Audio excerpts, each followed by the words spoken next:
Soup's using excessive force. Here's your look at the new McFarlane Toys DC Multiverse Batman the Black Suit variant.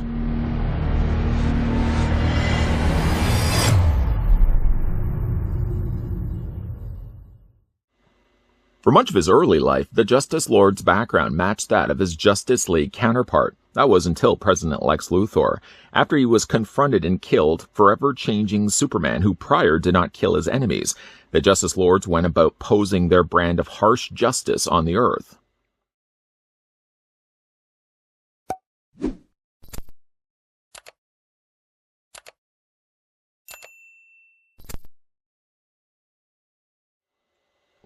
While we try to figure out the motives of this Man of Steel, I'd like to thank the folks over at McFarlane Toys, who provided this sample of animated Superman in his black suit colors that we could have a look at here on the channel. Now, he is, of course, just a repaint of the one that we had got before, so, of course, it makes some sense to move this one over just a little bit, freeing up the space next to him to bring in the original animated series Superman, so you can see the difference of colors. Again, the mold is going to be the exact same, and the head sculpts seem to be identical too. It's just a case that they've gone from more the traditional color scheme of animated Supes, and instead given him a very nice silver treatment along with the black costume. Looking at the accessories now for Supes, even though technically it's not really an accessory, the figure comes included with a trading card. The trading card is using figure photography to have Justice Lord Superman flying in front of Metropolis. It's a slight departure, though, from the one that we got included with the original animated series Superman, which I'm bringing in right now. And while it's not necessarily a screenshot from the animated series, at least it's using the source material. And I don't know if it's foreshadowing, but notice that Superman is flying with a silver and black Superman logo behind him. Interesting. I have to admit, I'm still missing the fact that they're not using the source material when it comes to the trading cards. Don't get me wrong, I still like the figure photography, and at least to its credit. As opposed to have him just standing there, they've actually got him in a flight pose. But I wish at some point they would go back to maybe using the source material instead. That's my own personal preference. What's also interesting about the cards, too, if we flip them around, the newer Superman card actually only has his real name featured, but it doesn't pull anything from where it's coming from. Like, again, the animated series, his real name is still shown, but it doesn't show his height or his weight. I don't know, again, why they've left so much off on the backs of the cards. But again, it's slightly different from the ones that we were getting before when Superman was first released. I still hold on to these cards either way anyways, and they'll always go back into my trading card sheets right after these reviews. The figure also comes included with a bent steel beam. The steel beam also happens to be the same one that we got with the original Superman, which I can bring in right now so you can see. Identical to one another.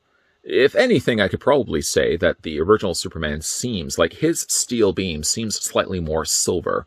And this one has a little more of a slight tint of brown to it. Maybe just my eyes playing tricks on me, but this one does seem like it's a little bit lighter of a shade of silver. They work the exact same way. Both of them, as you can see, have crushed sides of the beam that actually Superman can hold in his grip.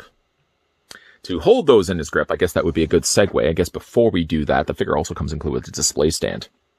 How can we certainly forget the display stand? A regular matte black stand with a DC logo printed down below and a singular peg at the top corner. These come especially handy when it comes to the animated series figures.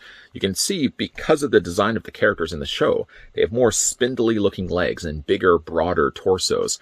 So you really will want to use display stands, especially when it comes to these figures. So we'll put that to the side for the time being. Now let's go back to the beam. To come also included with Superman, he gets himself a pair of closed fists. Not really the ideal hand for holding a beam, per se. But what was interesting, though, is that taking this guy out of the packaging, he had one of the closed fists on this side of his arm, and the other one was the gripping hand. So I just yanked one of them out and replaced it with the other, well, the two gripping hands. But he does also come with a bunch of punching hands as well. We'll put those to the side. Now, to get the beam in his hand is a little more trickier. First of all, it helps to bend the elbow. You can kind of take the part that he's already bent, and you sort of have to bend the fingers away from the palm just a little bit so you can actually get the thumb in there. It's not super easy. Sometimes you can get it just right. If it helps at all, I would recommend certainly heating this guy, not the whole guy, just his hand, in hot water, just to help aid softening up the plastic a little bit so he can actually hold the beam in his hand. Sometimes I'm able to get it. Other times I struggle a bit. You can also really just take the ledge of the beam and fit that into his hand as well that way. Again, sometimes it's a little bit sometimes it works, sometimes it doesn't. I feel like it's not really going to help me this time in this part of this review. Let's see if we can at least get part of it in there. There we go. Sort of have to just kind of get it against the little lip of the beam. Don't make it kind of look like he's crushing the beam, because I don't think you're going to be able to fit it in there. Again, unless you heat the plastic of the hand. Just widen it up a little bit more so you can actually get it. But I guess it does a good enough job if you want to have him displayed with the beam. It looks pretty good. Looks menacing enough, especially for a Justice Lord Superman. Let's go ahead now and take that. We'll just put it to the side for the time being. Okay, so let's talk a little bit about Justice Lord Superman. Essentially, again, he's just a repaint of the one that we got before. And I guess, again, we're going to be talking about it. Probably is most beneficial to bring in that original Superman. Let's just straighten out the head here. And let's just do a couple of comparisons here. For starters, let's look at the head sculpts. While the head sculpts seem to be the same, I actually think the coloring, as well as the more matte approach that they went with the hair, looks better actually on this Superman than it did on this one right here. I mean, I like the original head sculpt, but I found like the hair being shiny like this, it was too distracting. They have certainly gone in and fixed it when it comes to the Justice Lord Superman.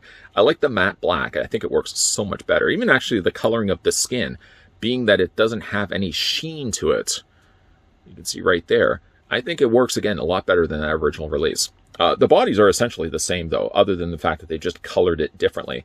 Gone away are the blues and traditional reds and yellows, of course, for regular Superman. And we get ourselves Justice Lord Superman instead. Now, they haven't retooled anything here on the figure. If you've watched the original Justice League episode with the Justice Lords, Superman doesn't really actually have a cape like this. What he does is he has the emblem that's actually part of his shoulder, and it's one large piece. It's actually one sculpted piece that goes over top of his body. I kind of wish that they could have gone in there and retooled that part of the figure. I mean, still the packaging touts the figure as being a black suit variant, which it is living up to that name. It does have an all-black outfit with nice silver accents to it. Especially, I love the raised emblem there of the Superman logo. But I wouldn't necessarily class this guy as Justice Lord Superman, because again, the one thing that's missing on this figure is the fact that they didn't mold the cape right into the emblem. It should really be all one piece. Maybe something that they're going to release down the road, but it certainly serves well as just a silver and black costumed Superman instead. Now, he's very broad in the torso, more tapered off in the mid-torso area, and then very lanky-looking legs. Built well to the way that the character is designed in the series. It does make for some problems when it comes to the figure to stand, because he's got such small legs to kind of contend with. That's, again, why I would recommend using that display stand. You can attach it to either one of his feet, and that will certainly aid to keep the figure upright. Spinning around the back, the cape is made of a very soft plastic. It's attached, well, as you can imagine, it'd be attached further up. But it actually looks like it's pegged to the torso as well, so you can't actually remove it.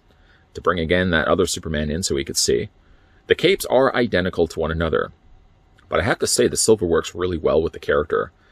In the original series, though, that episode, Superman would have had a white cape and it would have had a white emblem. So again, it's a bit of a departure, but it's still, I find, a good-looking figure of Superman, even though it doesn't have enough of the nod of that original Justice League episode.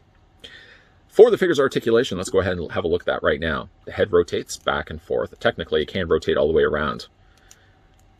Pardon me for, again, sounding like a broken record, but I think like the head sculpt looks a lot better painted with the more softer, matted paint, rather than going shiny like they did with the original Superman.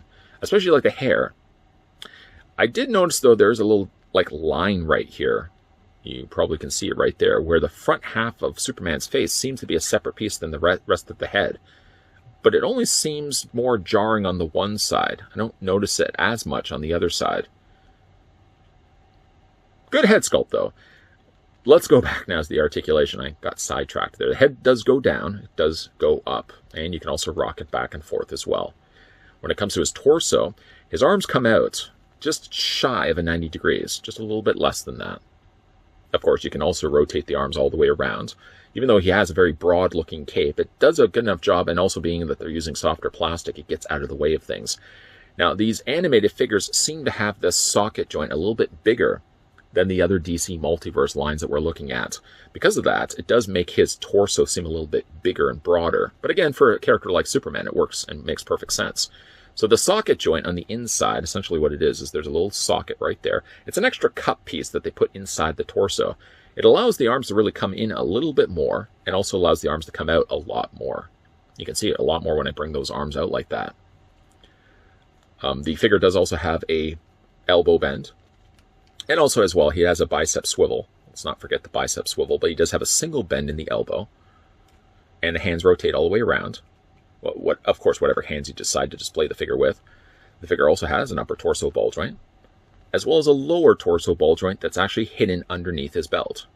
Again, one quick look at the belt there. I mean, again, even though they are using the same mold, I think the colors work pretty good with this guy. Would I say necessarily Justice Lord Superman? No. But as silver and black suit Superman, yeah, sure, it works quite well for the figure. The legs go forward, the legs go back, goes also out. Technically as well, the way that the leg swivels, it attaches to that ball joint after all, that you can swivel the top of it. The figure has a double hinge on the knee. I'm glad also that they're using double hinges, especially for the fact that you've got thinner looking legs like this. If they'd used a single hinge, I've had this problem with other figures in the past, not from McFarlane Toys necessarily, but single hinges on animated series figures, problematic that down the road they get really, really loose. A double joint actually certainly serves to give you a little more stability and prolongs those legs from developing looseness. There's no articulation here on the top of the boot, but you can move the feet back and forth this way.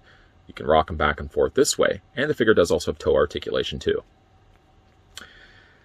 Again, I don't know if I would necessarily class this guy as Justice Lord Superman. I mean, he has some of the boxes checked. I think where he does lack a little bit of it is the fact he doesn't have the cape that goes into his emblem, which is really like the calling card of that original Justice Lord Superman design. And again, we can bring in the original Superman. Definitely in both the cases, though, I'm going to display these guys with display stands, just because, again, like the torsos are so broad on these guys, and not in a bad way either. Like, it works well for the character's design. I wouldn't want it for every single Justice League, well, not every single Justice League, but every single DC Multiverse figure. I wouldn't want a broad torso, very spindly legs. But you know, it actually works quite well because that's the way the characters look in the cartoon. Again, it's just a matter of picking your poison, whether you like the more traditional classic colors of Superman, or you like the new black and silver costume, which I have to admit, like, it's not just a upgrade on paint, or I guess it is an upgrade on paint. It's not just a swapping out of paint from one to the other.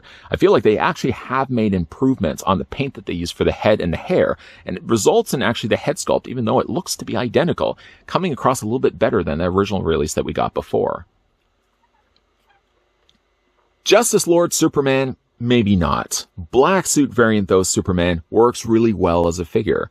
In order for them to get that full look of a Justice Lord Superman, it would have had to involve them remolding the cape, so it would have gone into the emblem, rather than just using the body that we already got with that other Superman and just repainting it. That being said, though, I would have even just taken the cape off of this guy and release him as regenerative suit Superman instead. You could still use the same mold, I just would have gotten rid of the cape. That way there was no confusion. Because again, like, it doesn't look as much like Justice Lord. Again, you'd have to also remove the silver and replace it with the white. But regenerative suit Superman, I think, would have worked really well with this mold. I already liked the mold before with the animated series Superman the first time we looked at the figure. But I gotta say, though, the silver and black really work well in this guy, especially with the raised emblem on his chest. Having it now done on silver with the black background of his costume, it really pops a lot more than I think the emblem did the first time we had a look at this figure. One thing also that they've improved with this release versus the other one is the head sculpt. I'm certain they've used the same mold as the other one, and yet going the more softer approach with the paint. The face is a little softer, the hair is a lot more of a matte black. I find you can see the features a lot sharper here on the black suit variant Superman than what we did with that original Superman that we got before. I'm almost even tempted to try to take the head sculpt off of this one and put it on the other Superman body.